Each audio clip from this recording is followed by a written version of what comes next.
এবং দৃশ্যপট এসবই পরিবর্তনশীল। এর সাথে সাথে আমরা বলি ভাষা। তো এখন নদী তো অবশ্যই পরিবর্তনশীল। এই পরিবর্তনের ধারার সাথে সাথে তার দৃশ্যপট পরিবর্তন করে, তার প্রাণ বৈচিত্র্য এবং জীবন যাপনকে পরিবর্তন করে এবং ভাষায় প্রকাশকে পরিবর্তন করে। যে ত্রিস্রোতা থেকে তিস্তার আগমন, ত্রিস্রোতা তিস্তা, এর তিনটা স্রোত ছিল। এই তিনটা স্রোত তিনটে উপাত্তকে লালন করে। একটা স্রোত আপনার পাহাড়ি অঞ্চল থেকে আসলো, সিকিম দিয়ে যখন আসলো, সেই জনজীবন, সেই তার কৃষ্টি কালচারকে লালন করে। যখন তরাই অঞ্চলে আসলো, তরাইয়ের উষ্ণতা, তরাইয়ের উঁচু নিচুতা, না পাহাড় না সমতল, সেই জীবনকে লালন করে, ধারণ করে, ভাষাকে লালন করে, সংস্কৃতিকে লালন করে বয়ে আবার আসলো সমতলের দিকে। সমতলের ভাষায় চলে আসলো তিস্তা। তিস্তা কথা বলা শুরু করলো আমাদের কথা, তিস্তা বলা শুরু করলো আমাদের জীবন যাপনের কথা। এটা হলো সমতল থেকে। এখন 1787 পূর্ববর্তী তিস্তার সাথে কিন্তু আমাদের 1787 পরবর্তী তিস্তার কোনো মিল নেই। ওই যে তিস্রোতা ছিল, তার খাত ছিল আলাদা, তার জীবনযাত্রা ছিল আলাদা, তার তথ্য উপাত্ত সম্পর্কে ভান্ডারও খুবই সীমিত। এই সম্বন্ধে আমরা বিস্তারিত কিছু তেমন একটা আলোকপাত করতে পারি না বা পাই না। এখন 1787 পরবর্তী যে খাতটা পরিবর্তন হলো ভূ আন্দোলনের মধ্যে, তাই আমাদের তিস্তা। সেই হিসাবে তিস্তা কি, তিস্তাকে যদি পুরুষের সাথে তুলনা করি তাহলে একদম তরুণ নদী একটা। তিস্তাকে যদি নারীর সাথে তুলনা করি, একটা যুবতী নদী একটা। তিস্তার বয়স সেই হিসেবে বেশি না, ত্রিস্রোতার বয়স বেশি, তিস্তাঙ্গের বয়স বেশি। সে কবে থেকে কালিকা পুরাণের যে উদ্ধৃতি আছে সেখান থেকে যে রকম বলি, তাহলে পৌরাণিক যুগ থেকে তারা উৎপত্তি। কিন্তু এই তিস্তার উৎপত্তি 1787 পরবর্তী, 1787 থেকে এই খাতটা যখন আসলো, এই খাতটা একটা নতুন সৃষ্টি দিল। সেই সৃষ্টিটা কি, একটা জনপদ দিল, সেই জনপদে কিছু মানুষ দিল, সে মানুষের সংস্কৃতি দিল, সে মানুষের ভাষা দিল। এই সব কিছু নিয়েই হলো আমাদের 117 কিলোমিটারের তিস্তা, আমাদের তিস্তা। তিস্তাতে 315 কিলোমিটার দীর্ঘ, কিন্তু আমাদের পুরোটা না। কিন্তু 117 কিলোমিটার তিস্তা বাংলাদেশ অংশে যে ঢুকলো স্বাধীনতা পরবর্তী, সেটা তো আমাদের। এই আমাদের তিস্তা আমাদের সংস্কৃতিকে লালন করে, আমাদের মানুষকে লালন করে।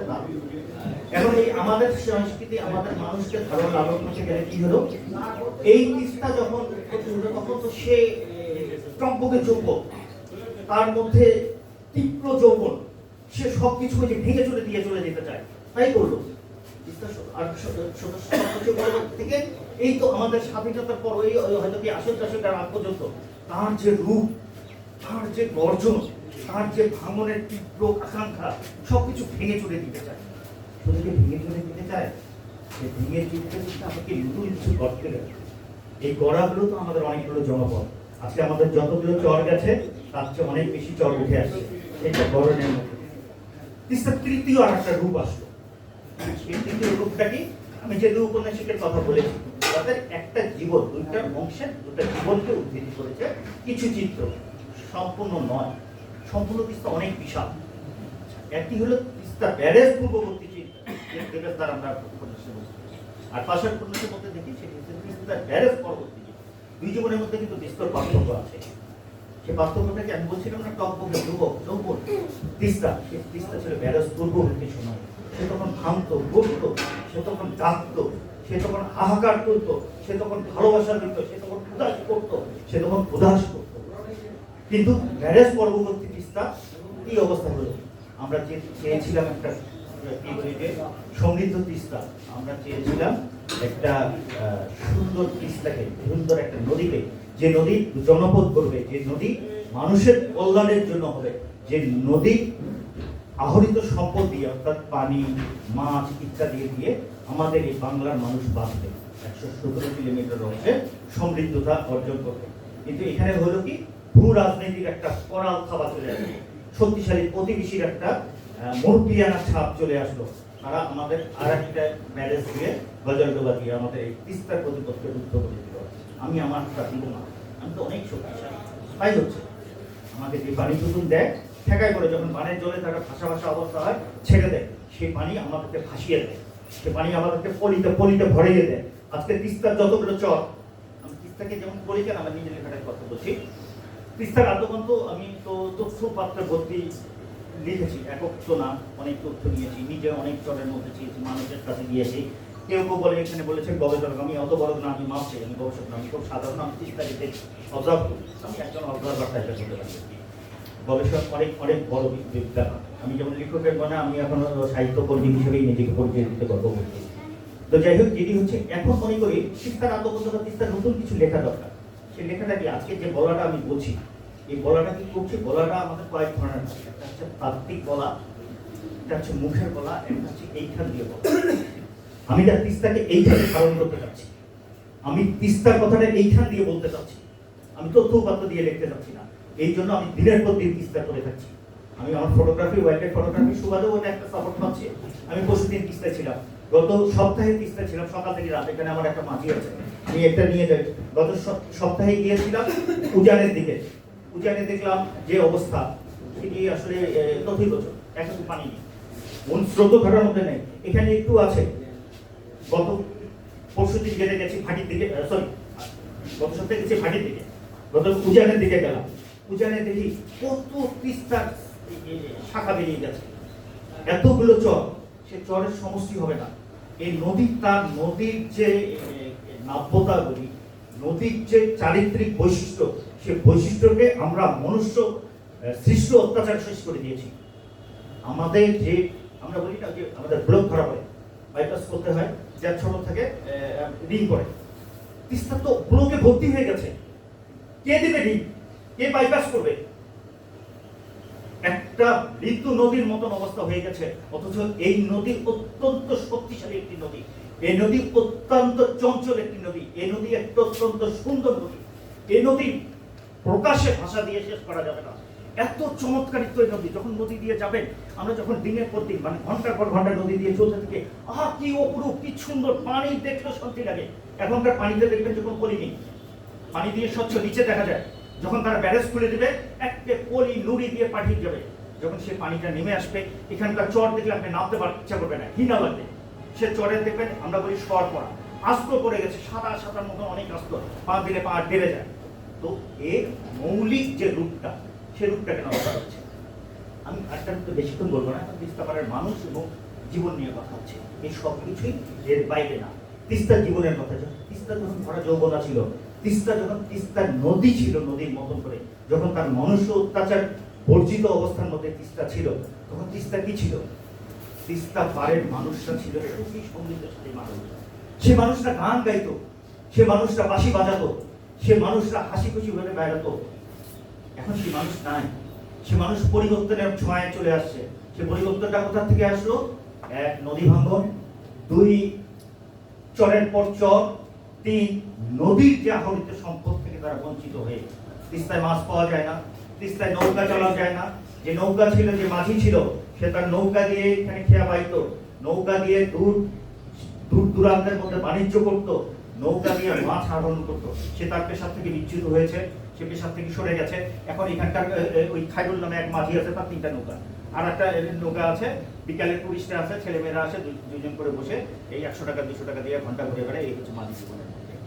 তিস্তার মাছ প্রাণ সম্পদে ভরপুর ছিল, 187টা মাছের একটা অন্যতম একটা ঘাঁটি ছিল। এছাড়া কয়েক শত শত প্রজাতি আছে, এগুলো ছিল উল্লেখযোগ্য। আজকে বৈরালি মাছ যেটাকে বলা হয়, তিস্তার ছোট রূপালী ইলিশ, সে বৈরালিটা আপনি খুঁজতে পাবেন না। 1.5 কেজি বৈরালি ধরতে ভোর থেকে তাকে সকাল পর্যন্ত চেষ্টা করতে হয়, সারা অনুসন্ধান করে 1/2 কেজি বৈরালি পায় না। তো এখন তিস্তার যে আমার জেলে সম্প্রদায় ছিল, সে জেলে সম্প্রদায় তো অন্যরকম একটা সুখ ছিল। তা সে নৌকার মধ্যে যাইতো, সে গামছা উড়ায় দিয়ে, গামছাটা আমাদের এখানে বলি না, আমরা গামছা বলি, নেংটি বলি। এখন তো নদীতে নামতে গেলে ওই একটা রঙিন গামছা পরে নামতো। সেই গামছাটা আবার যখন উঠে আসতো, এসে লুঙ্গিটা পরে গামছাটা পর থেকে মাথার উপরে এইরকম করে নিয়ে শুকাতো।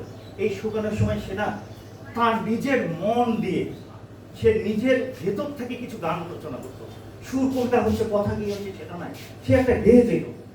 এই যে সাংস্কৃতিক অবস্থাটা ছিল, সেটা তো নাই, তার মনেই তো সুর নেই, সে তো মাছ পাচ্ছে না। তিস্তার তো আইন নেই, তিস্তার তো সরপুটি নেই, তিস্তার তো বয় নাই। আগে তিস্তার এখানে বসি দিয়ে লাগিয়ে রাখলে তিস্তার বয় পাওয়া যেত। চ্যাং মাছ নেই, না বালুয়া, যেটা বালিয়াটা, সেটা নেই। বালিটা হেসলে মাছটা হেসতে হেসতে মাছ পেত, সে মাছ নেই। এখন কি অবস্থা, এখন এরা বলে টানা জাল একটা, আপনারা একটু উজানের দিকে যান, 1 হাঁটুর থেকে সর্বোচ্চ হলে 1 কোমরও পানি নেই, একগুলো বিশেষ জাল আছে, তারা একদম নিচের মাটি পর্যন্ত আটকায় যায়। তারা ওই উজান থেকে যেহেতু পানি অল্প আসছে, ওই পানিতে যতটুকু মাছ আসছে ওইটাতে আটকে যায়। এটা আর এক ভয়াবহ দৃশ্যের সৃষ্টি হয়েছে। ওই যে ছোট ছোট পোনা মাছ আছে, এইগুলো কিন্তু কাজ করে না। আমাদের আগের আমলে কি ছিল, রক্ষণ অঞ্চলে ছোট মাছ খেত না, কি বলতো, চুষ্টিয়া মাছ রাজুয়ের বাড়ি, খুব গরিব রে চুষ্টিয়া মাছ খায়, এটা বলতো না। এখন হচ্ছে ছোট মাছ খেলে মলাটাও তো পরে আসলো, ছোট মাছ খেলে গরিব, পুঁটি মাছ ফেলে দিত, যার ফলে তো শীতলের উৎপত্তি, ছোট মাছ ফেলে দিত, সেখান থেকে তো শীতলের উৎপত্তি। তো এরা করে কি, ওইরকম করে টানা জালটা দিয়ে মাছটা আটকে, বড় মাছটা নেয়, ছোট মাছ পোনা টোনা মরে যায়, যার ফলে মাছের বংশ বৃদ্ধিটা হচ্ছে না। এটাও তো লোক ও মানুষের পরিবর্তন হয়েছে তিস্তার মধ্যে। তিস্তার মধ্যে যদি জল থাকতো, তিস্তার মধ্যে যদি অগাধ পানি থাকতো, তিস্তাতে স্রোত থাকতো, তিস্তার মাছ হতো, তাহলে তো এটা যেত না। তিস্তার আরো একটা ছিল, আমাদের যে মা বোনরা আছে তিস্তার পাড়ে, তিস্তার পাড়ের মা বোনরা গৃহিণী ছিলেন, গৃহস্থের বউ ছিলেন। তারা খুব ওইটা বলি না, গৃহস্থ ঘরের যিনি হয়, তারা তার সংসার সামলানো, ধানের গুলা সামলানো, এগুলোকে ব্যতিব্যস্ত থাকতেন। ভাঙন তাদের জীবনযাত্রাকে চেঞ্জ করে দিল। এই ভাঙনের ফলে কিন্তু অর্থনৈতিক একটা টানাপোড়েনের মধ্যে পড়ে গেল।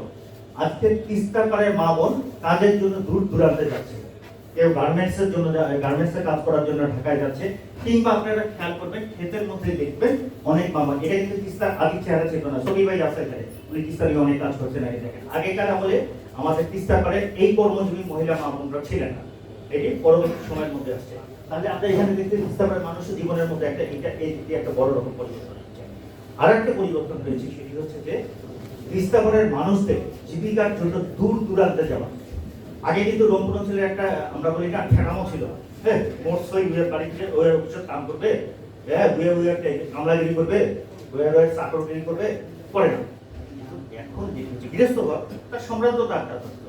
সে তো মনে করতো যে আমার তো এত এত এত কাঠা জমি আছে, এত দম জমি আছে, আমার ছেলে আমার সন্তান কেন, আমার তো এখানেই সে দুধে ভাতে থাকতে পারে, তাকে তো কাজ করার জন্য তো আর ওখানে যাওয়া নাই। এই তিস্তা পাড়ের মানুষের মধ্যে সে পরিবর্তন চলে আসছে। কতদিন আর মানুষ পিঠ ঠেকিয়ে থাকে। পেট তো বড় একটা, আমার এক কবিতা আছে, এটা হচ্ছে হাবিয়া দোজকের মতন চলে। যখন ক্ষুধা থাকে তখন তো আর অন্য কিছু থাকে না। এখন তাহলে আমার যে সাংস্কৃতিক ঐতিহ্য ছিল, আমার যে গৃহস্থের একটা ঐতিহ্য ছিল, সেখান থেকে আমি বিচ্যুত হয়ে গেছি।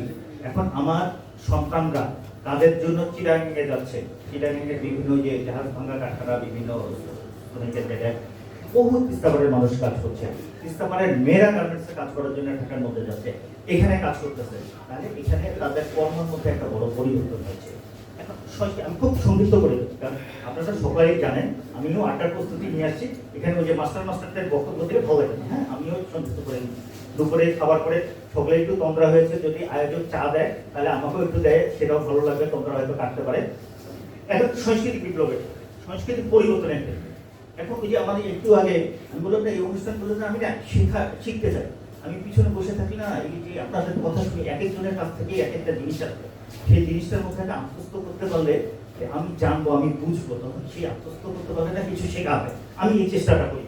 তো ওই যে একজনের মধ্যে একটা শুনলাম যে তিস্তার পরিবর্তন আগের মতো সেই ভাওয়াইয়া নেই, তিস্তা পাড় থেকে ভাওয়াইয়া হচ্ছে না। ভাওয়াইয়াটা কোথেকে আসে? ভাওয়াইয়া তো এখান থেকে আসে।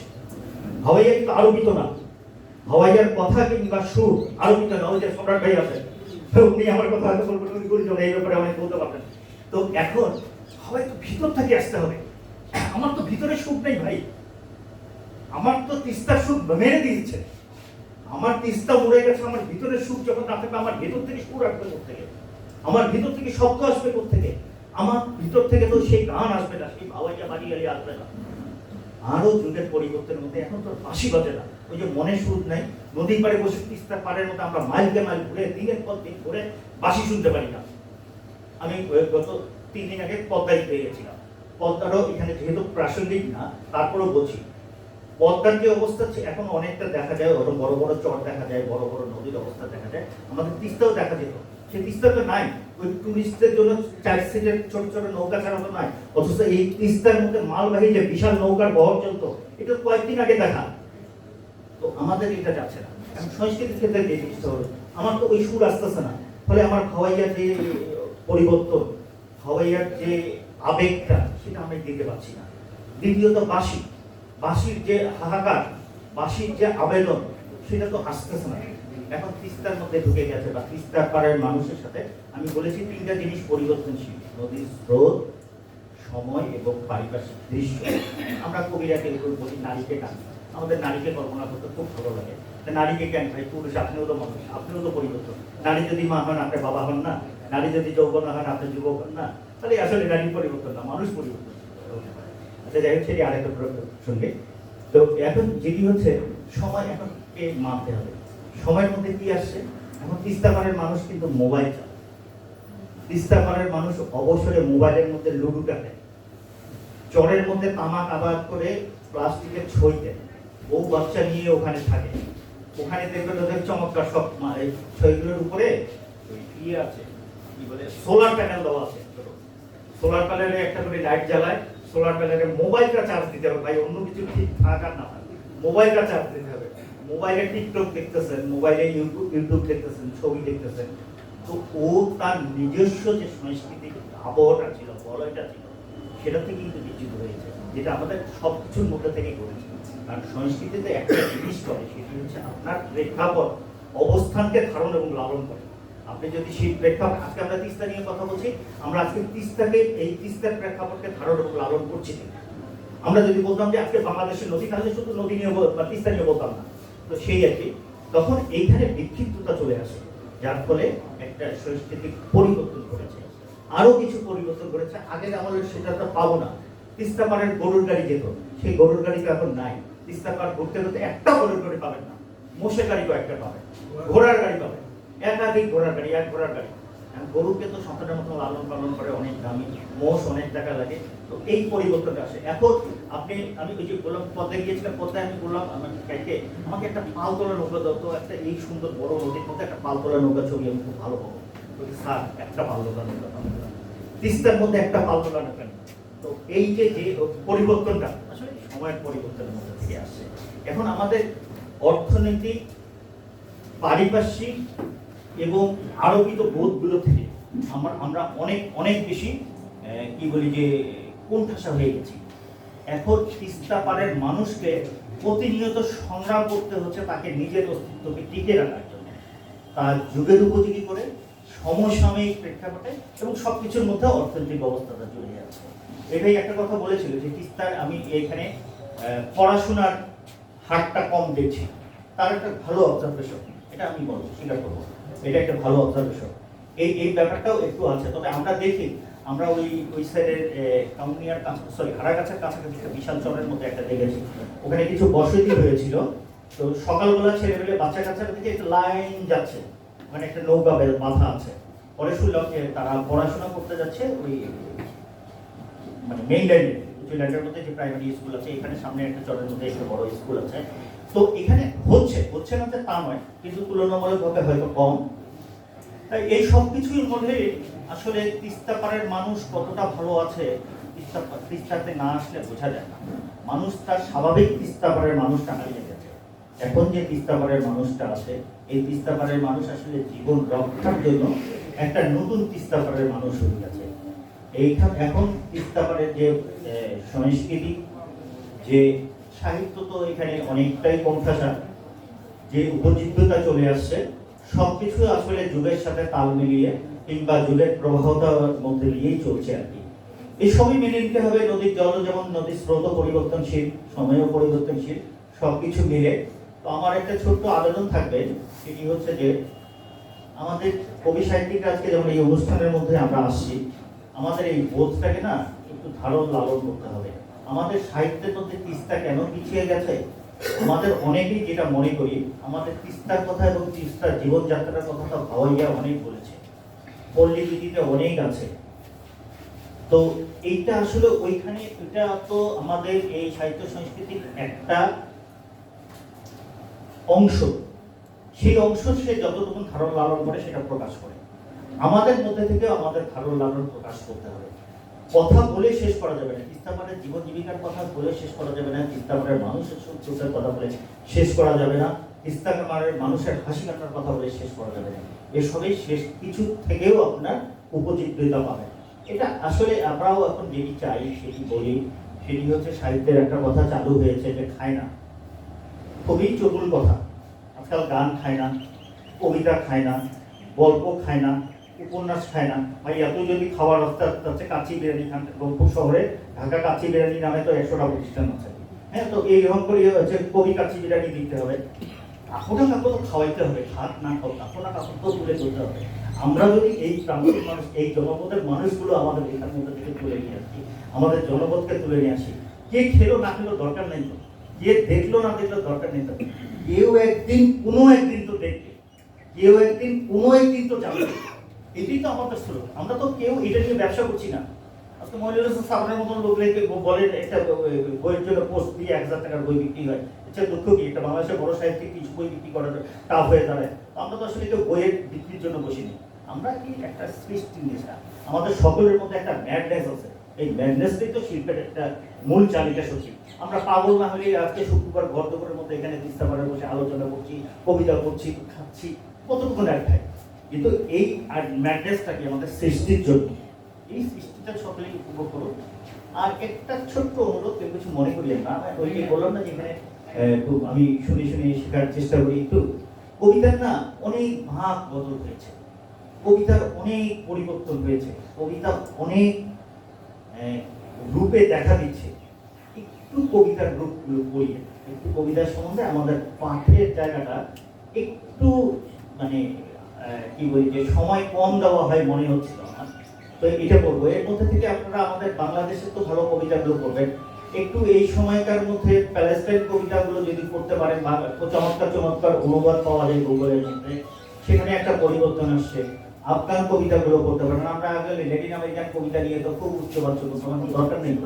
আমাদের প্যালেস্টাইন যা দিচ্ছে, আমাদের আফগানিস্তান যা দিচ্ছে, কিংবা আমাদের কিছুদিন আগে ভিয়েতনামের ছিল, ভিয়েতনামের কবিতা এখন পর্যন্ত আছে। দেশ মাটি মাতৃকার কথা যে বলে, আমরাও তো আমাদের কথাগুলো বলি। আমাদের নতুন প্রজন্মের মধ্যে কবিতার অনেক সুন্দর সুন্দরতা দিয়েছে। সে সব কিছুর মধ্যে থেকে ছাঁকনি নিয়ে আমি আমারটা বুঝবো। কারণ আপনি সবসময় মনে করবেন সাহিত্য সবসময় সমকালীন, সাহিত্য সবসময় সময়টা পালন করে। আপনি এখন মানে সমকালীন এই বলছি যে আমি যদি এখানকার 52 কথা বলি, এটা কিন্তু সমকালীন, 52 জন্য আমি আজকে এখানে আছি। আমি যদি 71 কথা বলি, এটাও কিন্তু সমকালীন, এখানে আছে। আমি যদি 47 কথা বলি, এটাও সমকালীন। কিন্তু এই মানে আমি যদি আমার কি বলে দেশ বিভাগের, ইংরেজির সাথে দেশ বিভাগের কথা বলি, সেটাও সমকালীন, প্রেক্ষাপটটা দিয়েছে। এই সমকালীন মানে এই না যে ইতিহাসকে ভুলে গিয়ে, ইতিহাস বিচ্যুত হয়ে গিয়ে সেটার কথা বলছি না। আমি বলি কবিতা সময় সাময়িক অবস্থাটা ধারণ করে। এখন যেমন ওই যে যেমন তিস্তার পরে বসে আমি যদি এখন পালতোলা নৌকার কথা বলে কবিতা লিখি, এই কবিতা কি আমার সমকালীন হবে?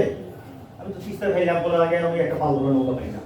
তাহলে সময়কে ধারণ করে এই ব্যাপারগুলো আমাদের সকলের মধ্যে থাকবে। আমি ক্ষমা চেয়ে নিচ্ছি, অনেকক্ষণ বললাম, আপনাদের ধৈর্য যদি আর বাড়াবো না। আপনারা সকলেই ভালো থাকুন, সকলেই ভালো লিখুন। ধন্যবাদ।